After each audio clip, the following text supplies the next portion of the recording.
of friends, and I have so many new friends, which is very cool. Thanks for joining me on this. So I want to give a brief introduction to the musical, because I did that last time, but just kind of a brief explanation of how this is going to go from now on. I recorded that first one, which was very hard to record 2 songs of that and then stop watching. That was hard. But I wanted to just make sure that YouTube was going to let me post it to begin with. So I didn't just like do this giant recording and all this stuff to then just have it not let me post it. So it did, which is great. I don't think it's going to let me monetize it, which, like, fair. If you do want to donate to the channel, I'm trying to still set up a coffee thing, but I've got my PayPal in the comments. I recently got let go from my job, so hey, anything else. But anyway, what I'm gonna do is I'm gonna, throughout today, because I've got a couple things to do, record the entire reaction. So get used to this shirt. And then what I'm gonna do, just to not make, because I know how I am. Look, that video was like 30 minutes. I watched 10 minutes of the video. I know I'm gonna talk. I can't help it. It's just what I do. I don't know anyone. I have no friends. I have huge musical friends. I have no friends that ever got into Next to Normal. So, like, I just get really excited and I have a lot to say. And I babble. There's a lot of people who've never seen my reactions before. I babble a lot. At some point, I'm sure I'll have a movie rant. It's just how I am. It's my knowledgeable thing. So I'm not going to try to sit here and talk less to be able to fit into a smaller video. I'm just going to talk as much as I want, record everything, and then cut it up into, I don't know, I assume each part will have like 2 to 4 songs covered, but know that it is all recorded, and I'll try to release them every other day to every 2 days, trying to release a different reaction in between, so my regular followers aren't like, what are you doing? I really appreciate all of the comments so far, and I'm a little nervous because, like, that's the last time I'm gonna see comments until, like, I can't change anything if you guys don't like what I'm doing after the fact, because, like, I'm gonna record it all now.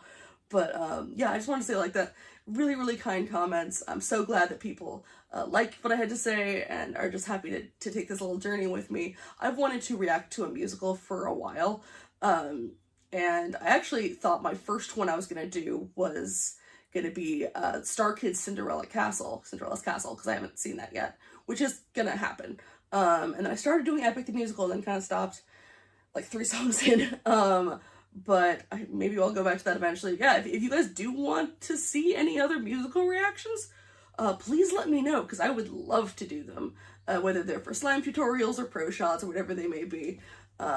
Yeah, I've seen a lot of musicals, but I also haven't seen some, and there's some that I've only seen, only like listened to and haven't watched, stuff like that. So if there's any people would like me to react to, by all means let me know.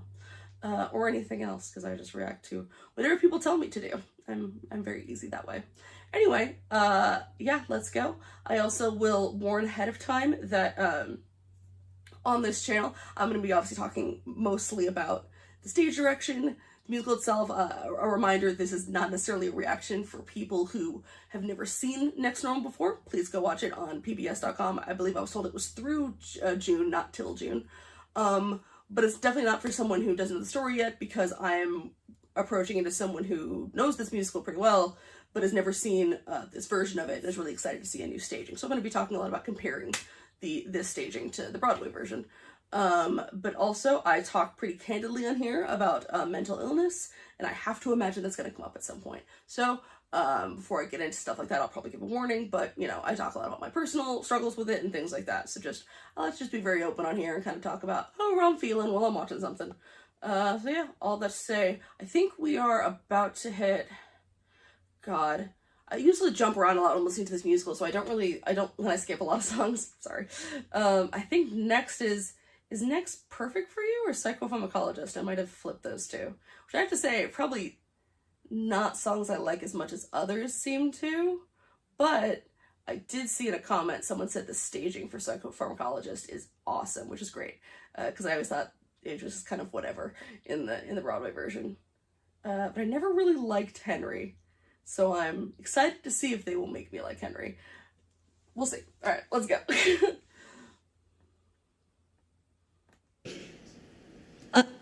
I still have this practice room for 7.5 minutes. Oh, yeah, I mean, I know. I just like to listen.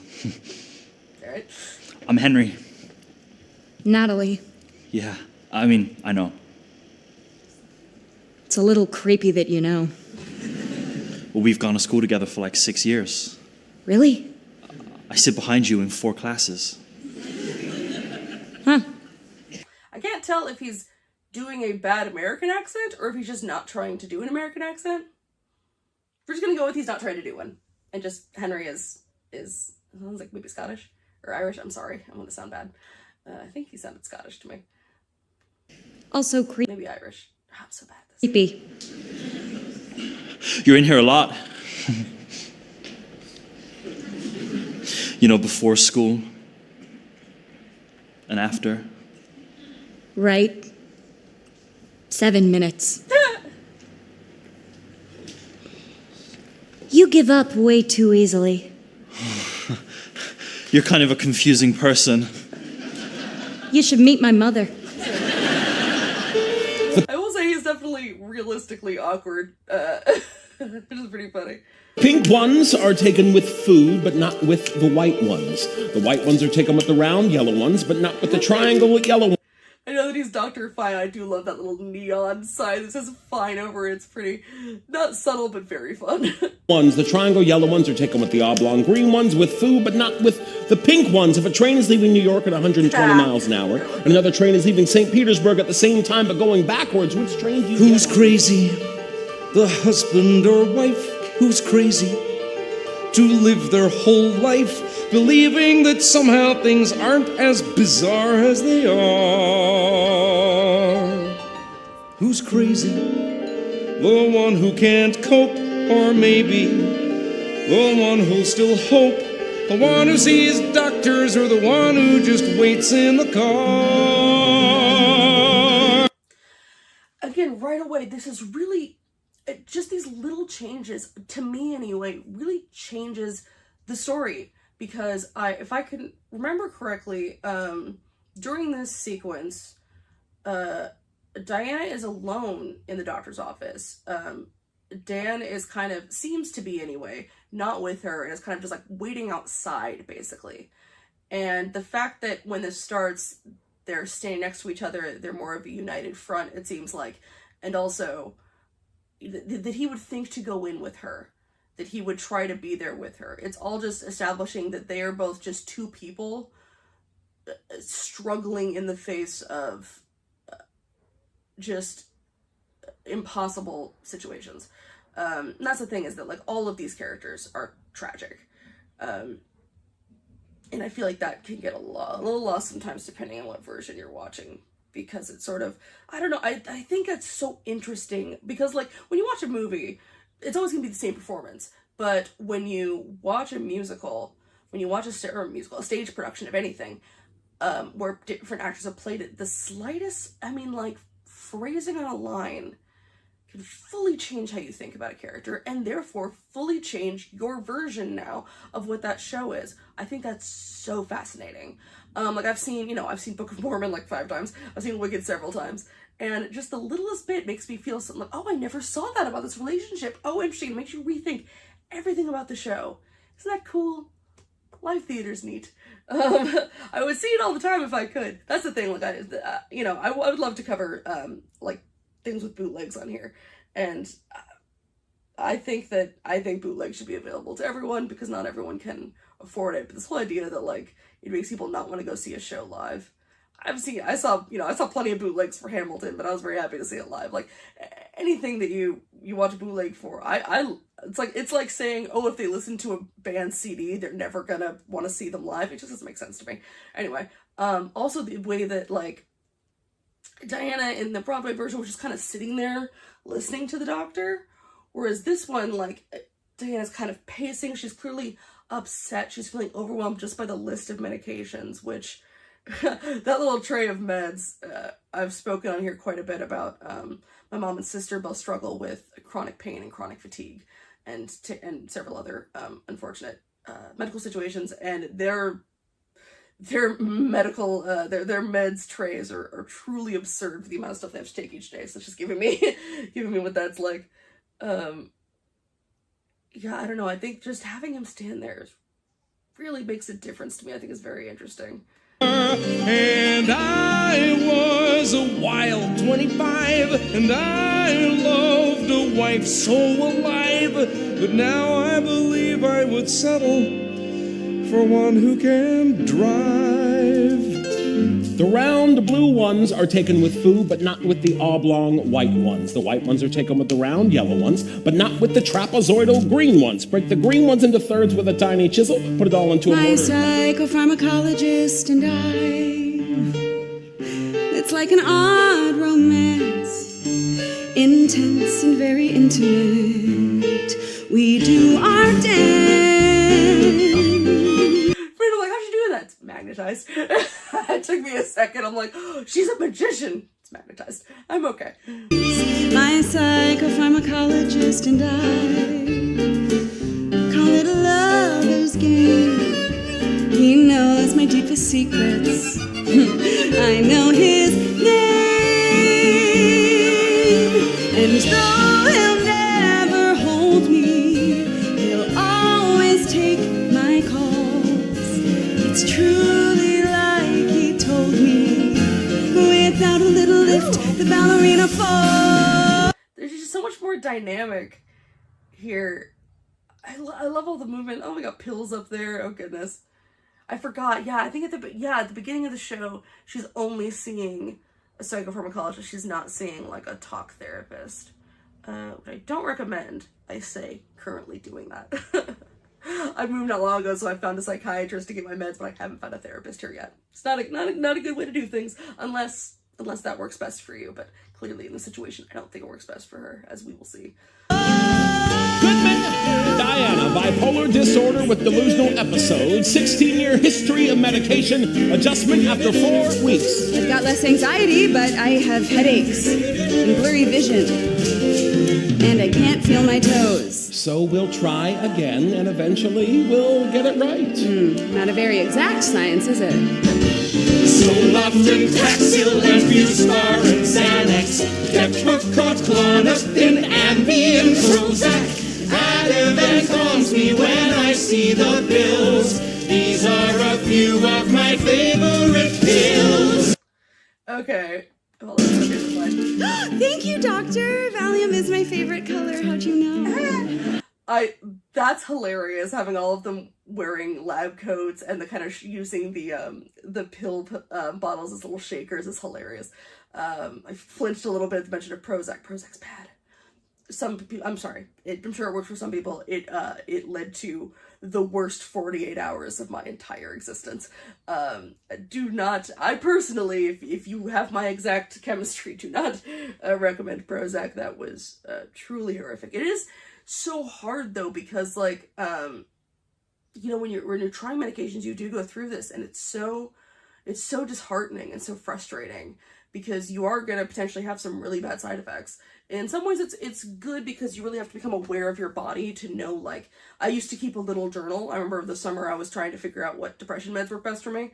I would, anytime I felt anything, I'd even tell, like, my roommate, like, hey, if I seem different at all to you, either good or bad, let me know, I'll make a note of it.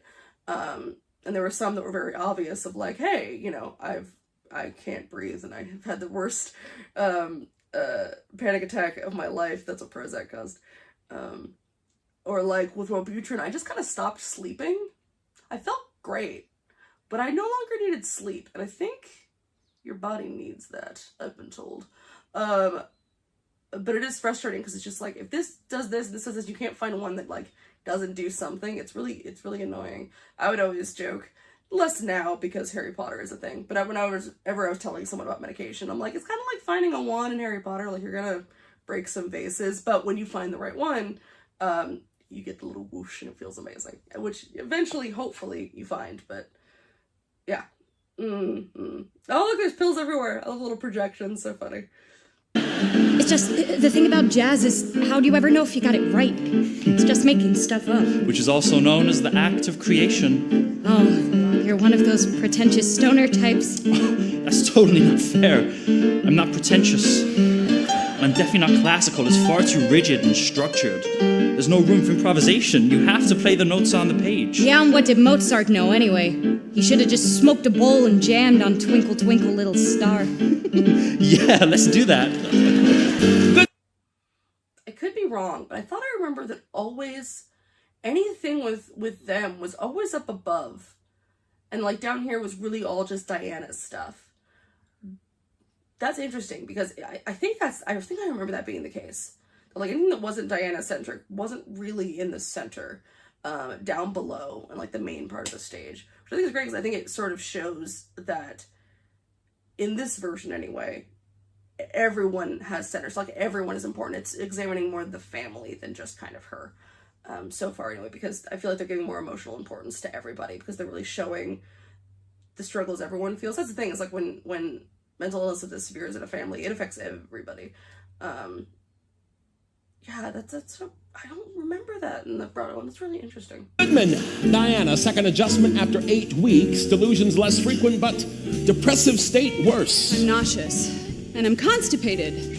Completely lost my appetite, and gained 6 pounds, which is just, not fair. May cause the following side effects: 1 or more dizziness, drowsiness, sexual dysfunction, headaches, tremors, nightmares, anxiousness, anger, exhaustion, insomnia, irritability, nausea, vomiting, Odd and alarming sexual feelings. Oh, and one last thing. Use may be fatal. Use may be fatal. Goodman, Diana, third adjustment after... I don't know about the miming licking. That was great. That was a great shot. And also such a great way of showing how overwhelmed she feels by the medication. And just everywhere she looks, she's just seeing pills and what they'll do to her and all these things. And it's leading up to her dumping everything down the sink. But because it's showing how overwhelming it is, and it's making even the audience feel overwhelmed, it helps make that choice a little bit more understandable for those who maybe haven't been through mental illness and that sort of situation, because that's the difficult part when you're making a show about something like that, about something specific like mental illness, that maybe not everyone who's watching can put themselves in that and knows what that's like. You have to be able to translate that experience to those who may not have had it. I feel like this is showing that in a really great way of showing how just overstimulating and dizzying it can all be with the spinning. They're doing a great way of utilizing this turntable as well, I gotta say. Yeah, no, I feel like I'm just kind of babbling at this point, but I just like it. I just have a lot of things to say, and it's really good. After 12 weeks, reports continued mild anxiety and some lingering depression. I now can't feel my fingers or my toes. I sweat profusely for no reason. I've wasted like weeks of practice with you, improvising. Oscar Peterson was classically trained. Beethoven did cocaine. Miles Davis went to Juilliard. Mozart wrote poems about farts. Fortunately, I have absolutely no desire for sex. Though, whether that's the medicine or the marriage is anybody's guess. I'm sure it's the medicine. Oh, thank you. That's very sweet. But my husband is waiting in the car. Who's crazy? The one who's half gone, or maybe the one who holds on, remembering when she was 20 and brilliant and bold.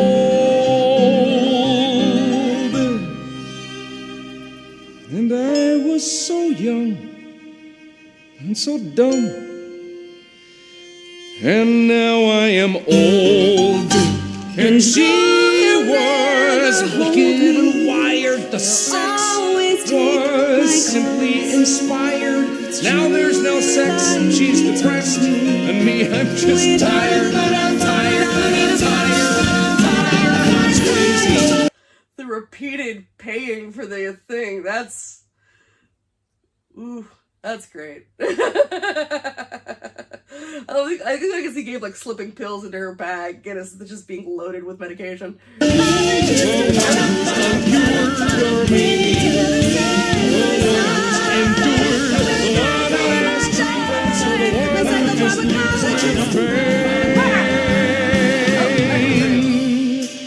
They say love is blind, but believe me, love is insane. Goodman, Diana, 16 weeks. I don't feel like myself. I mean, I don't feel anything. Patient stable. said it before in other reactions when I've talked about things like medication for different songs, and I will say it again. If you feel nothing, you're not on the right medication. That's what I was worried about. That's why I was hesitant to take things like anxiety meds, because I've had an anxiety disorder my whole life. The first panic attack I can recall, I was 4. So I didn't know how to function without severe anxiety. And I was very scared about that. I thought I'd be a different person on that, or depression meds, or even my ADHD medication. But it doesn't. It just makes it so you're okay to be yourself. That's a different thing. You shouldn't feel nothing. That's a bad medication for you. I remember talking to my mom after I had been on, when I finally found like the perfect trifecta of my anxiety, depression, and ADHD meds. And, I had been on it for a couple months, and I was telling my mom, like, I don't know, I'm just kind of feeling better. And she almost started crying, and she's like, I just feel like I'm talking to my daughter for the first time in several years. And that's what it should feel like. It should feel like the fog is hopefully gone, or at least thinner or more under control, and you should be able to just be okay to be you.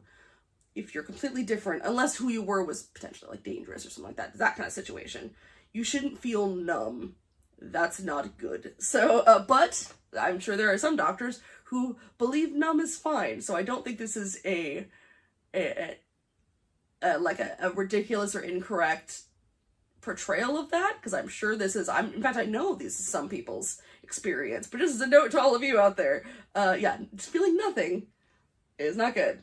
Yeah, I guess it's better than feeling the worst, but not much. I don't know. Anyway.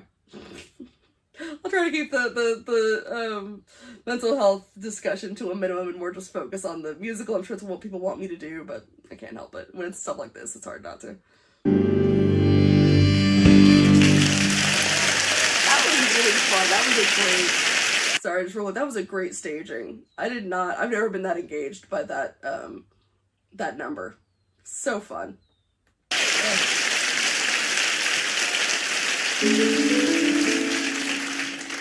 Hey, your mom's like in the next room. She's in denial. It's totally convenient.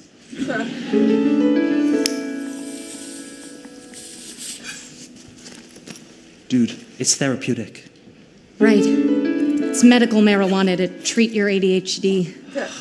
Totally. Huh? Oh, I don't put anything into my mouth that's on fire. I guess that's a good rule. Way to live.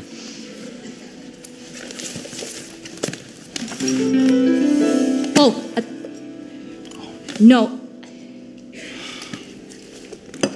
I can't do this. Not with my life. I'm like one screw up from disaster. Your life's not a disaster. The environment is a disaster. X is a disaster. You're stoned. Our planet is poison. X. I do... Natalie is breaking my heart more because you can just so feel that her anxious portrayal seems so real, and also she just seems like she's on such a thin tether that like the slightest thing could just break it. Like she is barely contained within her own skin.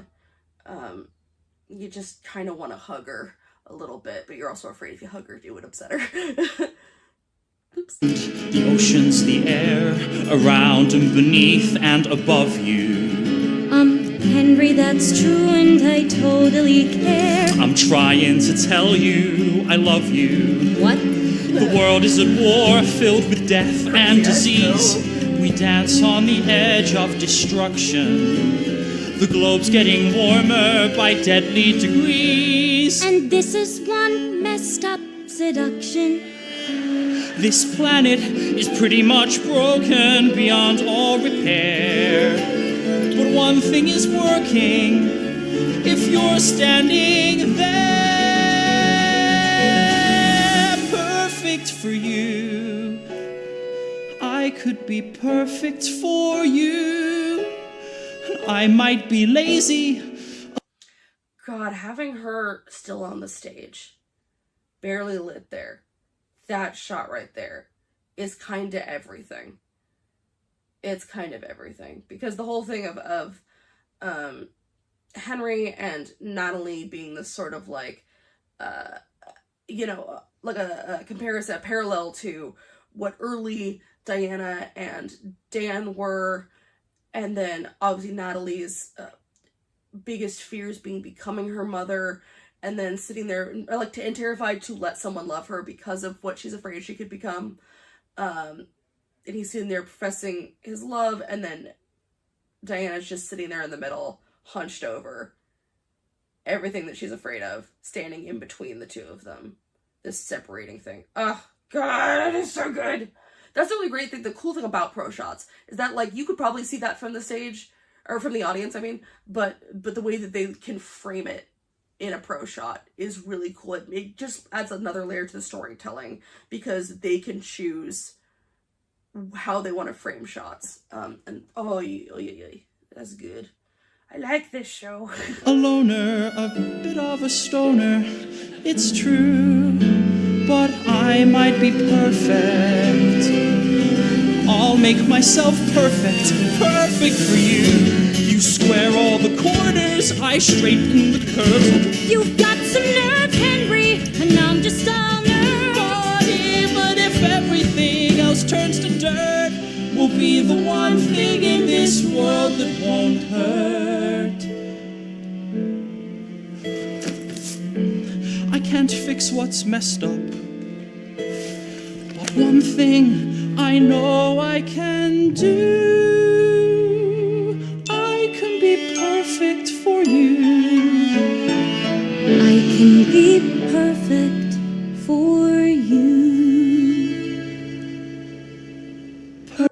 I mean, it's also like the first time Natalie's probably had anyone that we've seen, obviously, really look at her like that. Like, she exists like she's everything.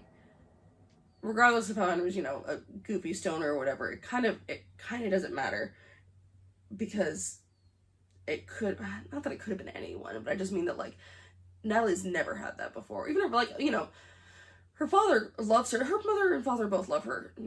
The line from Superboy and the Invisible Girl of Diana saying, "I love you as much as I can." And Dan loves her, but when you have someone like Diana in the family, where, like, you have to give her attention. It's not like she's asking, she doesn't want it, she can't help herself, but she kind of needs the attention because of just how she is. You become invisible, and suddenly the invisible girl's getting looked at like that. And yeah, why wouldn't she fall for that? And then also it's giving her something to care about outside of her family, outside of her crazy situation of, like, if I can just focus on you, if you can ground me, great. But then, of course, that grounding is not great when it leads her to doing drugs, not necessarily the kind of drugs Henry would want her to, blah, blah, blah. You know how it goes. You know the story.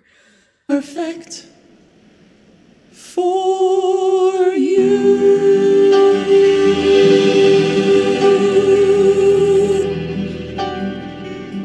Yes.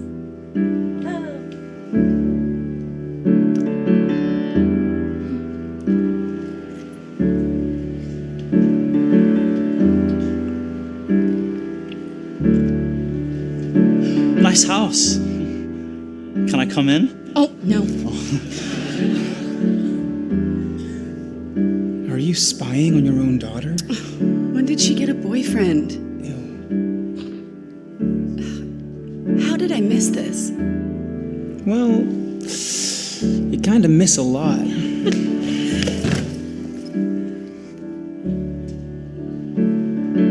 think they're in love? Who knows? They're young. They're horny. It happens. Marry me. What? Marry me. Let's have a family. It's sad that when she's on her meds, just seeing there, being there in that scene, but not, like, being there but not being there, she's kind of feeling numb like she is from the meds. She seems like she's felt like she's become a ghost in her own house. Like, she only has Gabe to talk to. That's really sad. That's interesting. And also, it's like, what, the few times we see her really kind of concerned with and talking about Natalie, it's to Gabe, that, like, she can't seem to do it to her daughter's face. Now, I know we're too young, but we're not. I'm almost 22. And how do you know that this isn't a sign? saying we belong together. How do you know it's not a sign saying get new rubbers? Because I know it's not. I love you. And this baby. Dan, this is crazy. Maybe it is.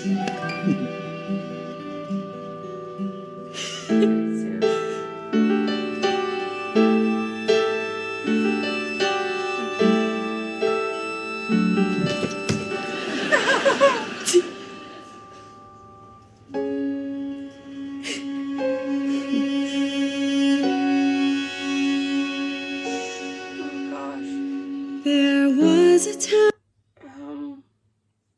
Talking for 30 minutes. No, let me do one more song, because then I think after this is gonna be good. No, basically the night of the birthday.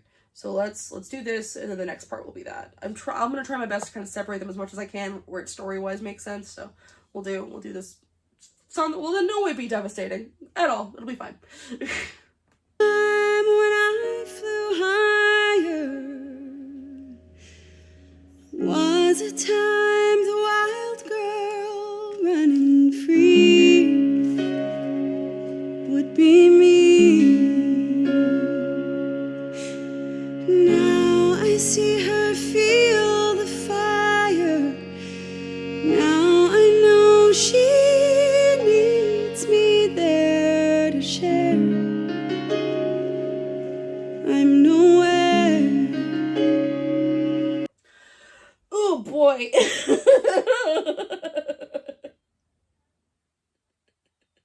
So much of this so far has just been devastating missed contact, which that's such a that's how this play goes. The almost touch there. And again, reinforcing that not only do they have a strained relationship to begin with, but right now on her medication, she feels like she's nowhere, she doesn't exist. Which is why it's the wrong meds. And you should talk to somebody. Why am I yelling? They should stuck at the. That's that thing. It's like Hades Town, where it's like you're still kind of hoping that it's gonna have a different ending, even though you know it doesn't. But you're still kind of hoping. God, that's such a devastating. Of having her right there, having Natalie in the room with her while she's singing it for that little part, makes it just more devastating. It is kind of funny. It's like they sat there in a lab and we're like, how can we make this hurt more? I know. Oh God. All these blank and tranquil years, seems they dried up all my tears. And while she runs free and fast, seems my wild days are past.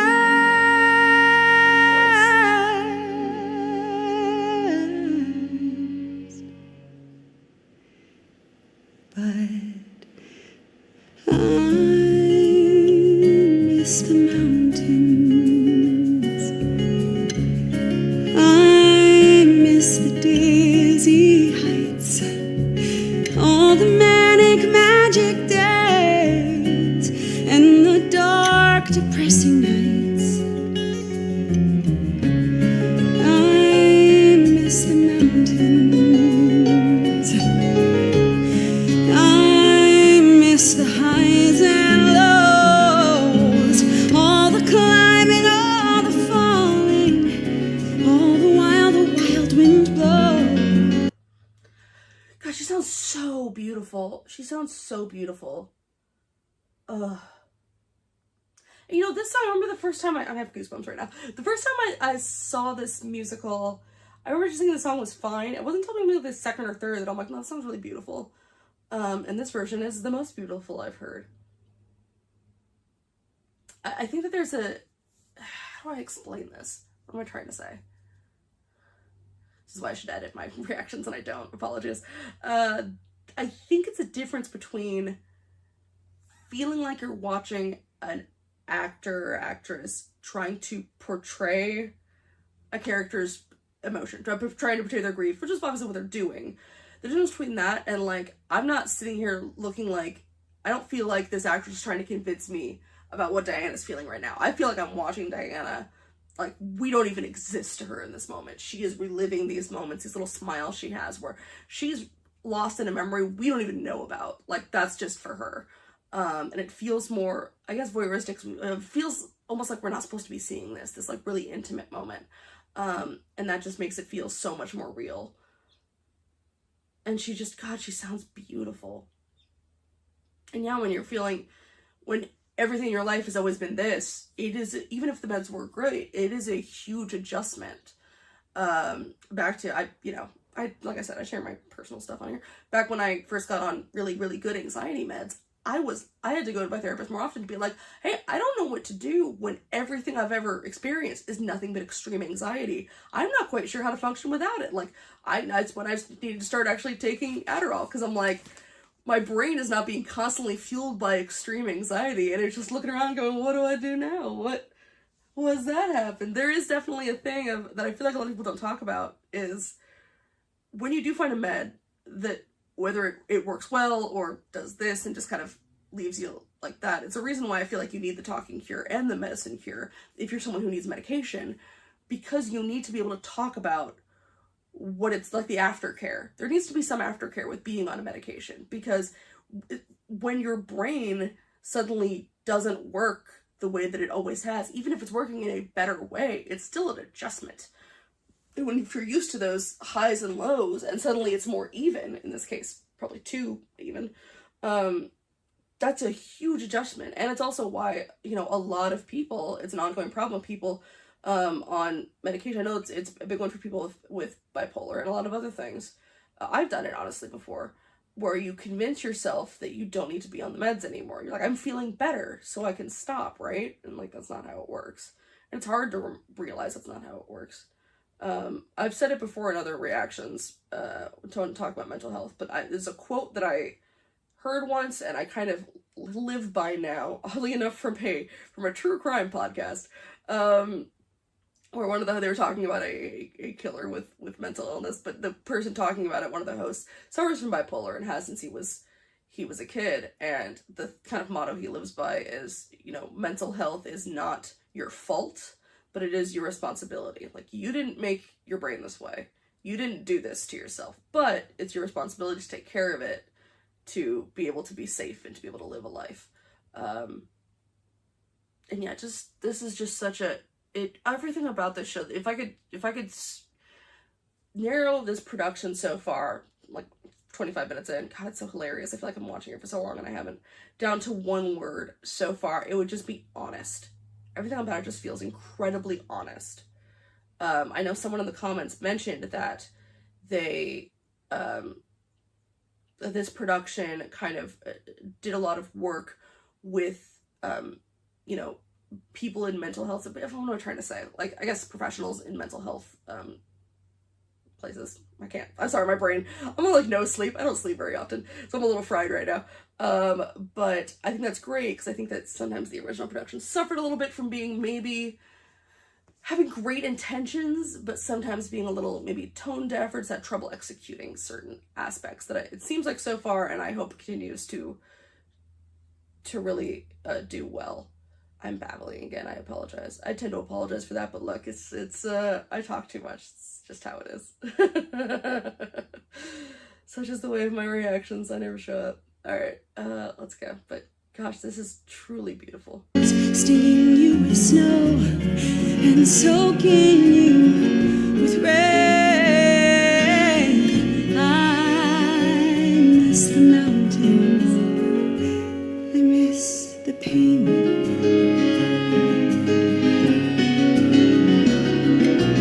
Mountains make you crazy. That's the thing, again, when you feel nothing, sometimes pain is better than nothing, and you'll do things you shouldn't do to feel something. Not good. Here it's safe and sound. My mind is somewhere hazy. My feet are on the ground. Everything is balanced here and on an even keel. Everything is perfect. Nothing's real. Nothing's real.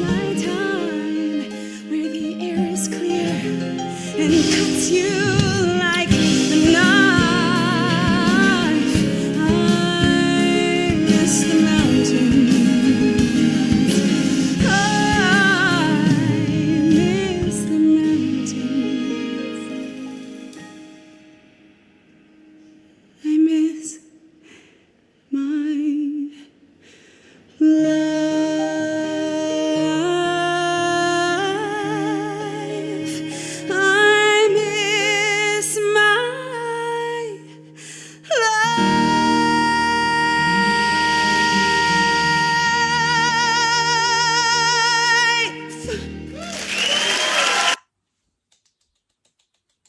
We must clap for good.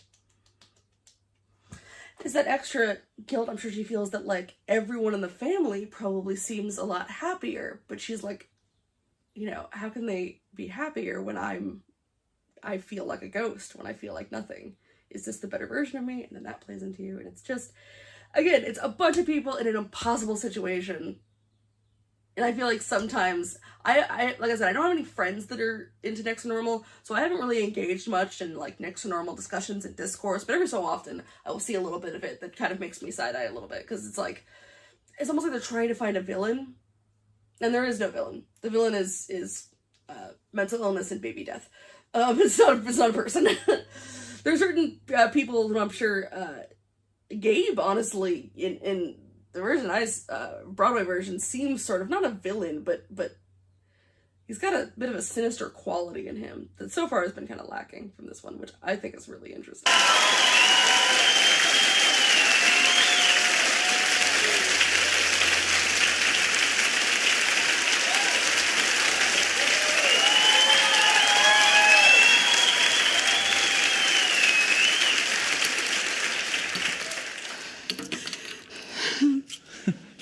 Are you sure about this, Mom?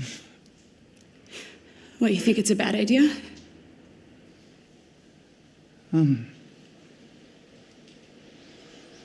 I think it's a great idea.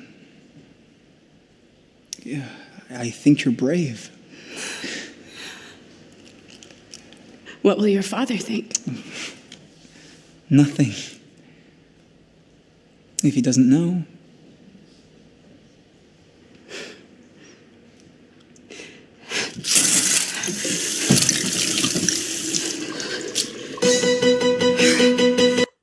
Okay, that's interesting. So, in comparing this version of Gabe to Broadway Gabe, I feel like in that moment, I remember him being a lot more, like, immediately encouraging, like, yeah, like, really almost excited that she's doing it. I love that Gabe's always wearing his backpack and things like that. I feel like we're probably going to see more of this in Superboy and the Invisible Girl and things like that. I might get a clearer version, but I feel like so far anyway, the version in the Broadway one, I feel like her imagination, her image of what Gabe was, is this sort of perfect golden son, this protector for her. Whereas this one is a little bit more realistic, a little bit more maybe kind of delicate. And it's like she wanted a son that can be larger than life and protect her. And she wants a son, this one wants a son that just is a real little boy that she can take care of, kind of a thing. And the fact that he looked kind of hesitant and then said, like, no, I think it's a great idea. I think you're brave. He is even more so a manifestation, I think, of herself and maybe of her mental illness, being not sure if she's doing the right thing, but also it's an echo chamber of him going, yeah, you should, because that's what she feels like she should do. I hope that makes sense. Again, it's that thing of little changes in a performance can just totally flip what you think about what's going on in the play. Okay, I've talked for way too long now, so I am going to stop here. So next one, it's going to be good, You Don't Know, and I Am the One. And that one's probably going to be also pretty long, and those are the only ones I'm doing for that one, because what I would really like to do, and I feel like I want to ask everyone's opinion, but I won't know what you say unless you reply to it immediately after I post this, because I'm recording this Saturday when I said I would release the next part, and then I'm recording the rest of the day. So I guess if I see people's reactions before I record the next part real quick, I'm thinking of doing, because that is the sequence that the Tony Awards performance is from, of straight up just watching the Tony Awards performance of the original cast and then watching this part to really show that full comparison. People who have only seen this version, maybe even showing a clip from the Brian Darcy James version, just a little segment, just to kind of illustrate what I'm talking about and do kind of an interesting compare and contrast thing there. because the Tony performance is really good. It is really, really good, and it does a really good way of, really good job of showing what that show is like. It's not like some performances that are, you know, the actor's too nervous or whatever it may be. Like, it's a really strong performance. Anyway, that was a lot of babbling. I hope everyone liked this. I hope that it was okay and people weren't uncomfortable, that I was talking a little bit more about personal struggles and things like that with mental health. I think one of the great things about this show is that it really encourages dialogue about that kind of stuff, and I never want to shy away from that. I always just want to be very upfront on here about things like that because I think that it is worth talking about. So there we go. Thanks so much, guys. I will see you next time, which should be in like 2 days. Like I said, I'm gonna try to release one every 2 days to every 3 days. Yeah, and there we go. Thanks so much, everybody. I'll see you next time.